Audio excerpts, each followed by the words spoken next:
हे पांढरे शुभ्र दाणे कशाचे आहेत आपण बघूया आणि याची रेसिपीसुद्धा बघूया।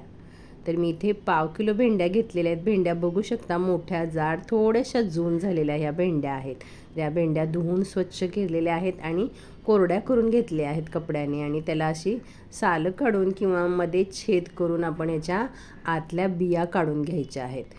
मध्ये भेंडे कापल्यावर सुद्धा आतमध्ये बी पटकन निघतात। याचे अगदी मोत्यासारखे पांढऱ्या ज्वारीसारखे ह्याचे दाणे असतात आणि खूप कोवळे असतात। भेंडी जरी जून असली तरी आतले याचे दाणे ना ओला वाटाणा कसा कोवळा असतो तो बोटाने दाबलं की मऊ होतो तसे याचे दाणे असतात। याचं वाटप करायचं आहे। शेंगदाणे, 5-6 लसणाच्या पाकळ्या, 4-5 मिरच्या, आल्याचे तुकडे, जिरे, कोथिंबीर टाकून यासाठी एक थोडंसं मीठ टाकून असं जाडसर भरट ठेच्यासारखं वाटप करून घेतलेलं आहे।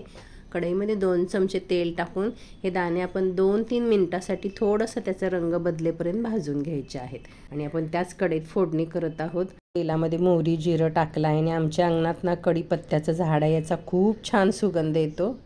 त्यातल्या 2 दांड्या स्वच्छ धुवून घेतल्या मी आणि फोडणीत टाकल्या। आपल्या घरातलाच कढीपत्ता आपण वापरला ही गोष्ट खूप छोटी आहे पण खूप आनंद होतो आपल्याला। त्यावरच एक कांदा टाकून मी हळद, हिंग टाकून परतून घेतला आहे। खूप मस्त होते भाजी, मी कधी ऐकलीसुद्धा नव्हती आणि खाल्लीसुद्धा नव्हती। गावी गेल्यावर एकदा प्रयत्न केला पण आवडली।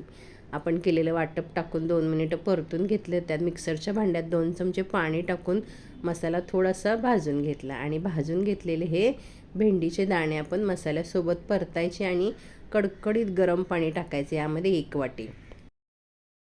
त्याआधी मी 4-5 चिंचेचे बुटूक टाकले होते, ते फक्त धुवून भिजत ठेवले 5 मिनिटं। त्याचा कोळ वगैरे काढायचं नाही, नुसतं चिंचेचं पाणी टाकलं आहे 2-3 चमचे, थोडासा गूळ आणि गरम पाणी टाकून आपण हे अगदी 5 ते 7 मिनिटं मीडियम गॅसवर शिजवायचं आहे आपल्याला झाकण ठेवून। खूप कोवळे दाणे असतात, फक्त भाजल्यामुळे आपल्याला ते शिजवावे लागणार। तुम्ही बघू शकता मस्त असे मऊसूद असे असतात ओल्या वाटाण्यासारखे। यामध्ये आता मी चवीपुरतं मीठ टाकलं आहे। 1-1 चमचा धनेपूड, जिरेपूड टाकून घेतली आहे। भाजलेले शेंगदाणे, हिरव्या मिरच्या, लसूण, जिरं, कोथिंबीर या वाटपामुळे भाजीला खूप छान चव येते।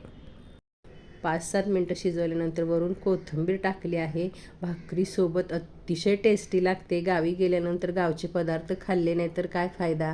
बदल म्हणून तुम्ही सुद्धा अशी भेंड्यांच्या बियांची भाजी बनवून बघा, खूप चवीला छान लागते। नक्की आवडेल। आवडल्यास लाईक करा, शेअर करा।